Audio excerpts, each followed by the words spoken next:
agar bisa disebarkan begitu kan. Nah ini yang ikut-ikut aja nih gimana ini? Kayak tlek, oke aku kesini, besok kesini ya, oke aku ikut. Tapi nggak jadi apa-apa begitu kan? Iya. Kayak nggak ada ya kontribusinya apa dia ikut di situ gitu. Kayak misalkan nih, kan kadang ada tuh kayak organisasi eksternal yang lebih condong ke arah politik kayak gitu. Nah kalau misalkan kayak temen-temen itu memang apa ya fokusnya untuk kayak politik seperti itu, untuk jadi apa ya aktivis di lapangan seperti itu, senang orasi, senang terjun ke lapangan, senang memecahkan persoalan pemerintah seperti itu mungkin cocok ke sana untuk kayak organisasi-organisasi eksternal. Biasanya kan sering ada diskusi biasanya yang apa, Betul. membahas fenomena terbaru seperti yang itu ada di masyarakat. dan Ya, apakah pokoknya harus viral-viral gitu ya. ya. Terus kalau misalkan lebih ke pendidikan ya carilah ya baratnya kayak misalkan nih backup aksi, misalkan teman-teman ada concern buat ngembangkan TPQ atau PAUD Quran yang seperti itu kan bisa seperti itu cenderung ke passion masing-masing.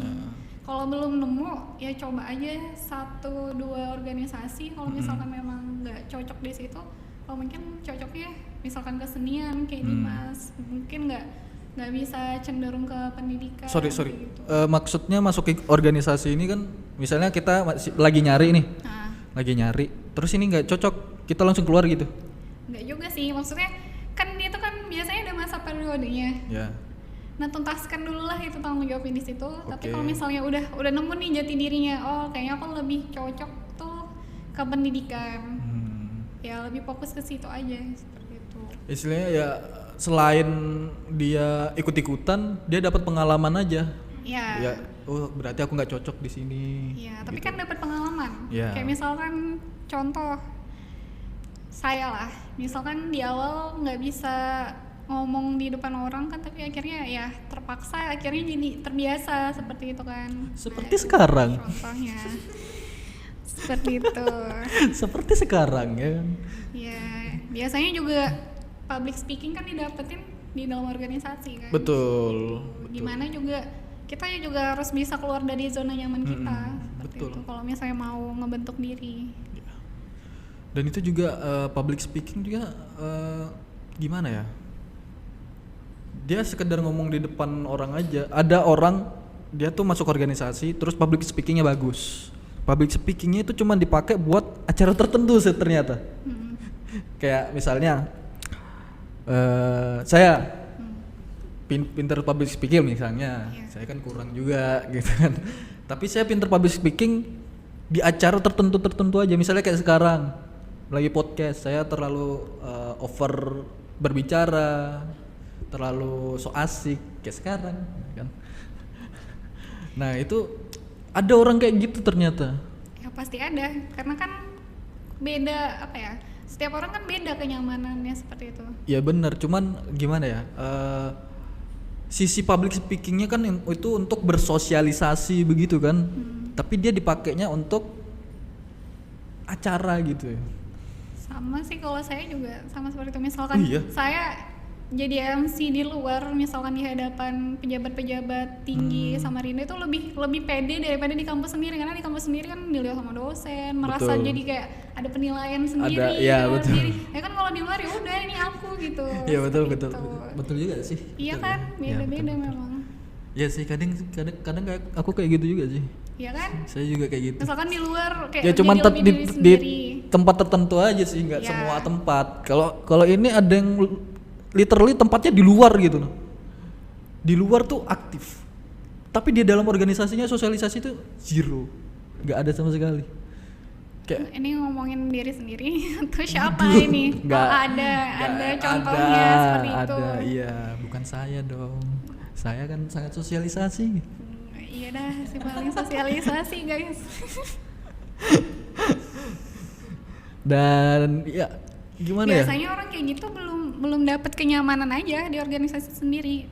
Atau mungkin ya masih mencari jati diri itu ya. Kadang juga ada apa ya, ini nggak tahu perkataan psikologi atau siapa, itu ada orang bilang kalau misalkan kita berhadapan sama apa ya, kepribadian yang lebih di atas kita, itu kita jadi kaku. Tapi kalau kita berhadapan sama orang yang kepribadiannya di bawah kita, tingkat PD-nya lah ibaratnya, itu kita jadi lebih pede. Biasanya ada tuh orang kayak gitu. Gimana ya cara memahaminya? Gitu. Iya, saya paham. Cuman ada orang kayak gitu ya. Ada. Jadi istilahnya dia bisa merendahkan orang itu ya. Enggak sih, kayak Kan misalkan ada. nih saya lebih pede daripada Dimas. Iya. Nah Dimas jadi kayak ngerasa insecure gitu karena saya lebih PD. atau enggak di atas apa ya, ibaratnya kepribadian saya tuh lebih mencondong daripada Dimas kayak gitu. Nah jadi Dimas tuh kayak nggak pede gitu kalau ngomong. Oh. Biasanya ada juga orang kayak gitu. Ternyata kayak gitu ya. Ada. Kan kalau Dimas dimanapun ya kayak gini aja kan. Ya kayak gini. Iya, saya gini aja. Kan tiap orang beda-beda. Kalau diajak ngomong ya ngomong, kalau enggak ya enggak gitu kan. Iya. Ya itu bukan kepribadian yang bagus ya, teman-teman. Mohon maaf. Itu kepribadian yang sombong, jangan ya.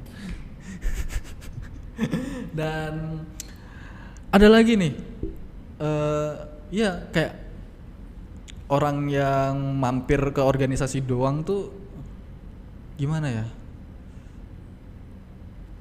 Kayak nggak ada bukan sosialisasi sih, apa ya? Nggak ada kontribusinya sama sekali di organisasi itu, tapi dia tuh nggak ngerasa di situ dia tuh ada potensi supaya bisa di organisasi, dia cocok di organisasi itu. Nah, Iya, dan dia bisa lebih berkembang gitu iya, kan. tapi banyak yang orang pikir itu dia langsung kayaknya nggak cocok, kayak gini aku mau keluar, aku terpaksa gini. Ternyata pas ada event tertentu, misalnya ada proker tertentu, dia all out. Kayak oke, aku akan begini, aku gini. Tapi dia ngerasa di situ bukan passionnya. Nah itu kayak apa? Kalau dari saya sih itu dia belum sadar aja, belum peka sama dirinya sendiri gitu aja. Iya benar, belum sadar. Tapi biasanya orang lain menilai dia tuh kayaknya nggak cocok nih orang di sini gitu, karena dia nggak ada kontribusinya. Tapi kebanyakan ide-ide Iya, aja benar. gitu. Banyak yang orang kayak gitu di Kadang organisasi. ada juga orang yang apa ya, memang dirinya tuh lebih passion jadi penggagas ide aja daripada eksekutor kayak Iya, gitu. banyak.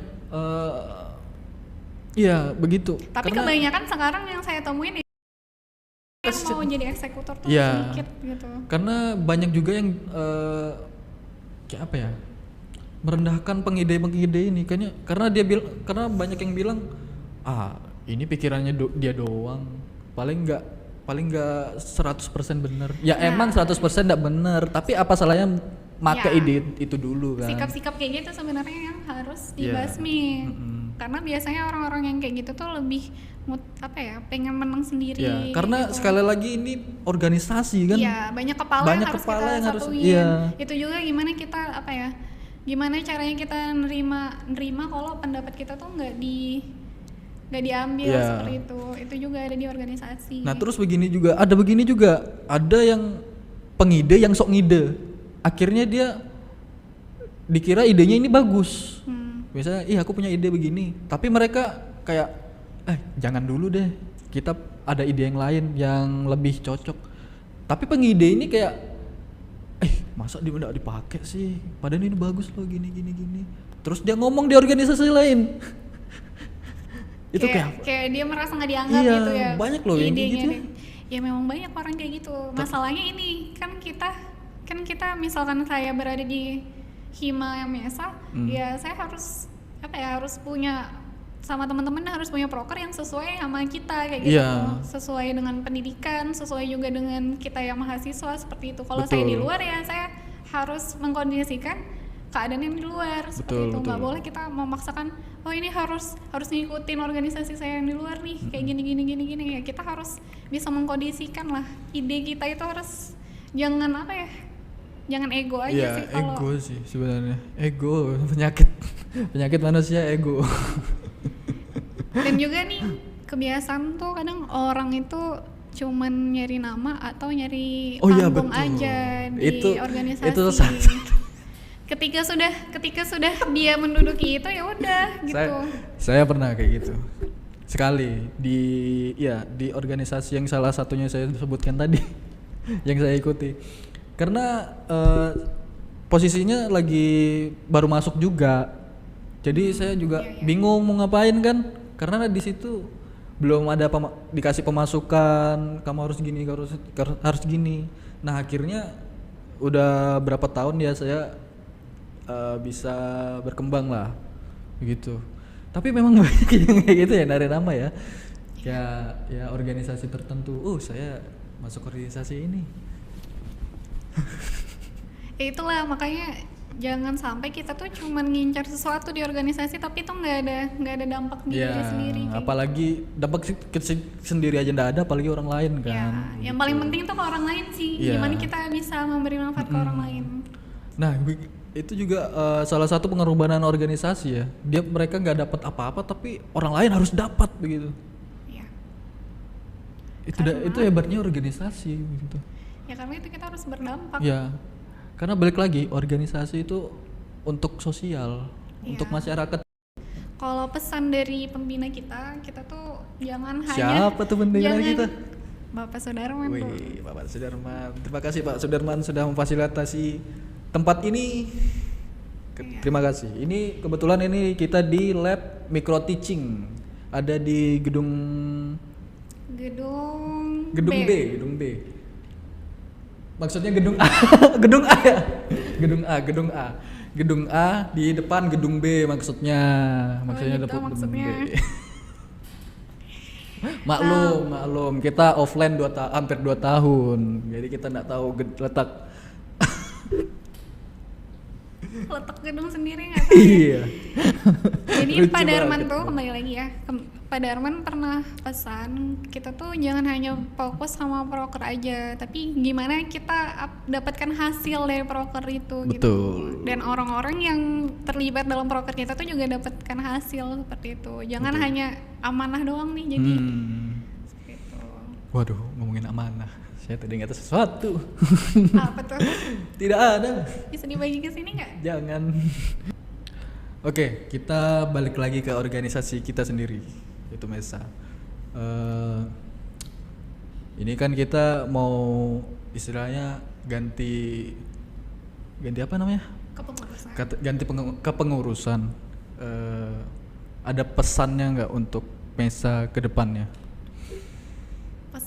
Pesan sih mungkin ke ketua selanjutnya, tapi untuk harapan ke MESA semoga bisa lebih dari yang ada di periode saat ini. Oke, betul. Dan juga semoga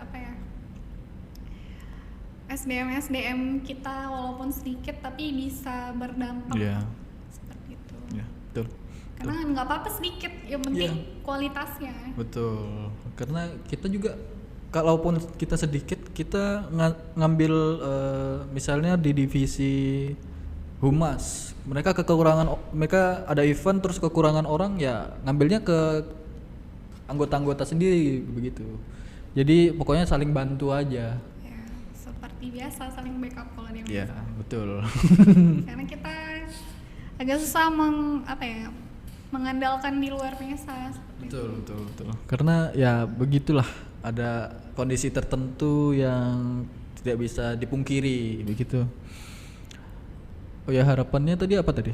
Harapannya semoga bisa lebih dari yang sekarang, misalnya dari proker-prokernya bisa lebih berbobot, juga bisa lebih berdampak sama mahasiswa PBI. Oh iya, betul. Dan masyarakat seperti itu, karena kan kita juga ada program kewirausahaan sama pengabdian seperti itu.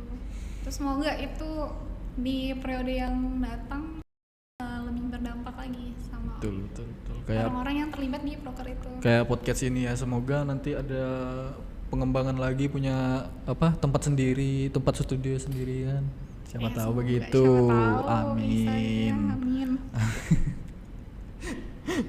Karena ini tempat yang lumayan adem nih dari kemarin. Nah, ini balik lagi. Saya mau ngomongin motivasi Anda untuk terlibat di organisasi ini apa aja? MESA. Ya, organisasi. Terkhusus MESA. Ya, sembarang aja sih, umum. umum. Itu tadi kembali ke prinsip saya dari SMP, ingin bermanfaat dan berdampak ke banyak orang. Itu motivasinya dari SMP? Ya dari SMP. SMP ikut OSIS atau apa? OSIS, ketua PMR, Waduh. ketua pramuka. Ya ambil aja semua. ambil jadi kepala sekolah sekalian. Iya karena iya sih dari SD saya juga motivasinya itu aja, dia pengen berkarya aja gitu. Iya. Jadi dari SD saya ikut teater.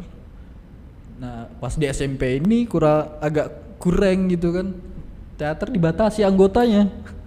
Jadi saya sempat terdepak dari teater. Iya 3 tahun ndak megang sama sekali dunia teater. Habis itu pas SMA ketemu banyak orang, ketemu teater lain, teater sekolah lain, dan akhirnya ya begitulah saya mau berkarya lagi gitu. Akhirnya ada platform yang ngasih saya untuk berkarya di situ gitu. Jadi untuk podcast ini juga termasuk platform saya untuk berkarya sih. Iya benar. Terima kasih Mesa. Itu yang tadinya prinsipnya ya untuk bermanfaat bagi orang lain kan, secara nggak langsung makin disadarin ya ada juga manfaatnya buat kita. Terus juga nggak mungkin pribadi kita jadi yang sekarang gini kalau nggak organisasi-organisasi yang kita ikutin seperti itu. Ada adik-adik kita yang baru masuk nih, bukan baru masuk juga sih, sudah semester 2 ya, ada adik kita ya, sudah semester 2. Nah terus mereka kan yang akan menggantikan kita nih. Untuk adik-adik sih, untuk adik-adik kita bukan yang untuk menggantikan kita. Itu menurut Anda gimana? Ada potensi-potensi untuk berorganisasi yang lebih gede atau enggak? Pasti ada, tapi selagi mereka mau untuk berkembang, dan juga ya gimana caranya mereka bisa keluar dari zona nyaman. Misalkan dia ditarik jadi panitia, ya gimana caranya bisa ngajak teman-temannya yang lain, gimana caranya biar mereka bisa berdampak bareng-bareng seperti itu kan. Sayang aja kalau satu orang ditarik tapi yang lain kita tinggalin aja kayak gitu, karena kan Mesa perlu regenerasi terus-menerus kan pastinya, dan mereka pasti akan melanjutin. Dan itu juga salah satu cara buat memberi platform untuk mahasiswa-mahasiswa yang ingin memberi platform bagi mahasiswa yang sedikit lebih bermanfaat begitu. Iya, untuk mengembangkan dirinya. Apalagi juga proker kita juga nggak jauh-jauh dari prodi, misalkan kayak English meeting seperti itu. Ya betul, English meeting, terus diskusi ilmiah, terus ada diskusi sama Pak Ali itu kemarin ya. Iya. Nah, itu termasuk FKIP juga gitu. Oke, ini untuk segmen terakhir ya, untuk segmen penutup terakhir episode kali ini, saya minta 3 kata yang mendeskripsikan Hima Mesa. Mesa itu yang pertama harapan, rumah, dan impian. Tepuk tangan.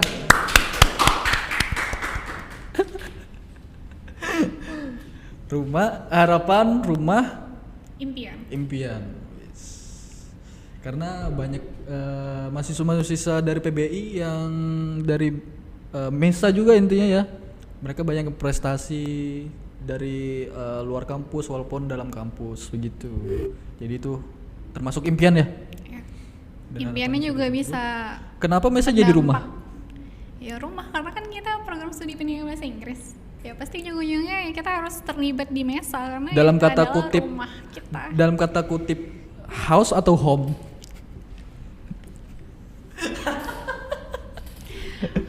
Mesa bukan sekedar bangunan tapi sudah pastinya home kan. Rumah. Home. Betul. Ya, beliau adalah kakak saya loh. Beliau adalah kakak saya gitu. Jadi mungkin itu aja ya untuk episode kali ini ya. Dan ada episode-episode selanjutnya yang menanti kalian semua untuk mengisi ilmu-ilmu yang belum kita ketahui seperti organisasi ini yang sangat penting bagi kita semua, bagi mahasiswa, dan banyak dampak yang bisa diperoleh untuk organisasi-organisasi ini.